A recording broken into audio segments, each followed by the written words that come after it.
It is a case that has haunted the public for more than 13 years, and many feared that the Gilgo Beach murders may never be solved. The officer located a body. This killer has a type.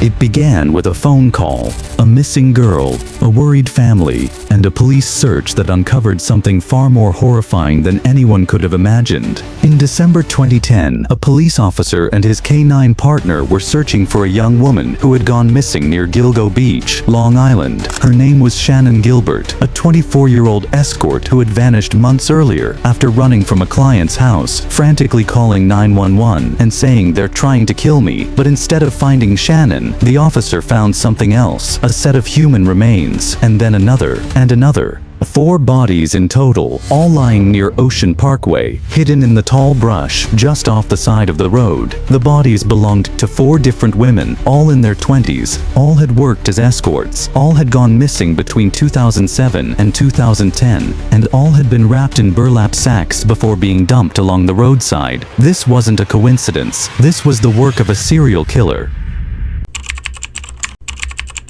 But this was just the beginning. Over the next several months, police widened their search and uncovered more remains. Some were full skeletons, others were just partial. Arms, skulls, torsos. In total, at least 11 sets of remains were discovered in the area between Gilgo Beach and Jones Beach. Some had been there for over a decade. The authorities now realized that they weren't just looking for Shannon Gilbert. They were chasing a monster, one who had been operating in plain sight for years. The media quickly labeled him the Long Island serial killer, or Lisk. But who was he, and why hadn't anyone caught him after all this time? The victims had striking similarities. Many were petite, white women in their 20s. Most were sex workers who had advertised their services on Craigslist or other websites. Several were last seen alive after visiting clients in the Long Island area. But there were differences too. Some bodies were dismembered. Some had been placed far from the others. A toddler and an Asian male were also found among the victims, raising more questions than answers. Despite the mystery, one thing was clear. This killer was careful, smart, and extremely patient. The killer picked victims who were often invisible to society, women on the fringes, often ignored by law enforcement until it was too late. He left almost no trace behind. No known witnesses, no fingerprints, no DNA.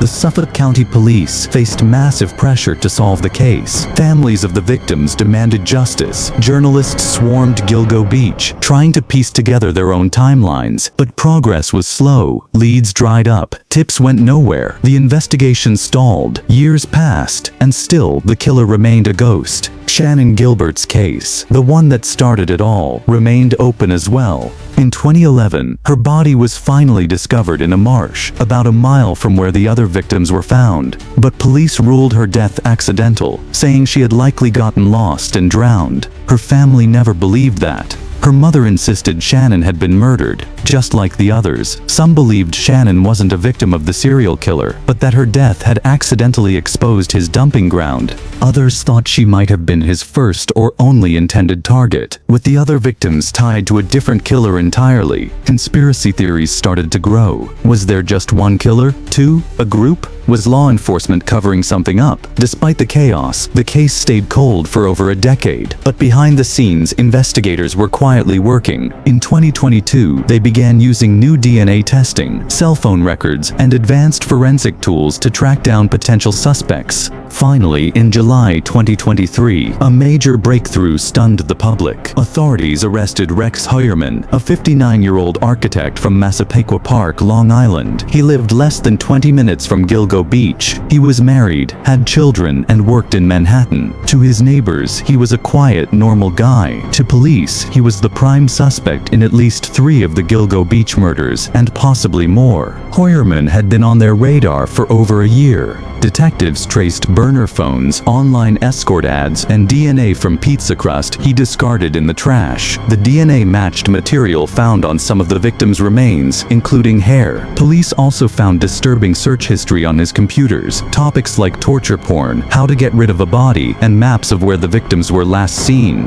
In his basement, investigators discovered a massive gun safe, over 200 weapons and surveillance equipment. Heuermann had also used fake email accounts and aliases when arranging meetups with sex workers, many of whom later described feeling unsafe around him. Even more disturbing, some of the crimes occurred while his family was out of town. Police believe he may have waited for his wife and kids to travel before hunting his victims. But even with all this evidence, Heuermann has pleaded not guilty. His trial has not yet begun, and while he's charged in connection with 3 women, Amber Costello, Melissa Barthelemy, and Megan Waterman, there are still many questions about the other victims. Did he kill all 11? Were others involved? Or could another killer still be out there? To this day, the case of the Long Island serial killer remains one of the darkest and most complex in American criminal history. It's a terrifying reminder that predators can hide in plain sight, behind a smile, a business suit, or even a quiet home in the suburbs. These women weren't just names in the news. They were daughters, sisters, mothers, and friends. Many were fighting poverty, struggling to survive. Some were trying to support their children. They trusted the wrong person and paid the ultimate price. This story isn't just about murder. It's about broken systems of justice, of care, of protection. It's about the people who fall through the cracks and the predators who use those cracks to hide their crimes. The arrest of Rex Heuermann was a huge moment, not only for the families of the victims, but for the entire country. People had waited more than a decade to see someone held responsible for the horror found on Gilgo Beach. But even after his arrest, many questions still remained. Why did it take so long to catch him? And could this have been prevented? After Heuermann's name became public, people who had known him came forward. They described him as cold, awkward, and sometimes rude, but nothing out of the ordinary. His co-workers said he was a perfectionist. His neighbors said he mostly kept to himself. Heuermann had carefully built a double life. He used burner phones and fake identities to contact escorts. He drove rental cars to avoid being traced. He knew how to stay off camera. He likely chose victims who wouldn't be missed right away. And when their families did speak up, many said they were not taken seriously because their loved ones were sex workers. This failure to act quickly may have allowed the killer to continue for years. The Gilgo Beach case also exposed serious problems inside the Suffolk County Police Department. For years, officials refused help from the FBI. Some detectives were accused of mishandling evidence or ignoring leads. There were even rumors that someone in law enforcement might have been protecting the killer. In 2012, the then police chief James Burke was arrested on unrelated charges after assaulting a suspect and covering it up. That event brought new scrutiny to how the department had handled the Long Island serial killer case. Many people, including the victims' families, believed there had been a major cover-up. Eventually, new leadership brought fresh eyes to the case. In 2020, a task force was created, made up of FBI agents, local police, state police, and other experts. They used updated forensic tools to re-examine old evidence. This included DNA testing, cell phone data analysis, and new methods of mapping the killer's movements. That task force played a key role in identifying Rex Heuermann. But what about the other victims? So far, Heuermann has only been charged in the deaths of 3 women, with a 4th charge expected. That still leaves at least 7 more victims whose cases remain unsolved. Jessica Taylor, whose partial remains were found in 2 separate locations, years apart. Valerie Mack, a young woman from New Jersey, also dismembered and scattered across Long Island. A female toddler, likely the child of another victim. An Asian male found wearing women's clothes. The discovery of these remains raises serious doubts. Were they all killed by the same person? Or were there multiple killers using the same dumping ground?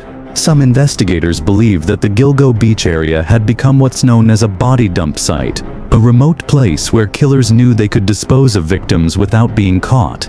It's possible that the Long Island serial killer wasn't one person at all, but rather a disturbing sign of how easy it was to get away with murder if your victim was poor, vulnerable, or ignored. For the victims' families, the pain hasn't gone away. Many of them fought for years just to have their loved ones taken seriously. They pushed the media to cover the story. They hired private investigators. They held public memorials. Some mothers, like Mari Gilbert, Shannon's mom, became outspoken advocates for justice. Tragically, Mari Gilbert was later killed by another of her daughters in a separate case, but her fight helped keep the spotlight on what happened at Gilgo Beach. These families never gave up, even when the system seemed to forget them. In recent years, there has been a major push for change. The Gilgo Beach case sparked national conversations about how law enforcement treats missing persons, especially sex workers and people from marginalized communities. Many argued that if the victims had come from wealthier families, the case might have been solved sooner. Lawmakers in New York began to propose new systems for tracking missing persons and sharing information across counties. There were also calls to better protect sex workers, people who often face violence but are afraid to go to the police because of how they might be treated. The case also highlighted the need for mental health support, especially for those in vulnerable professions. Many of the victims had experienced abuse, addiction, or trauma. Without support, they were easy targets for someone like Heuermann. As of today, Rex Heuermann is being held without bail. His trial is expected to begin soon, and prosecutors have said they plan to pursue more charges as they gather more evidence. If convicted, he could face life in prison. But even if justice is served in court, the full truth may never be known.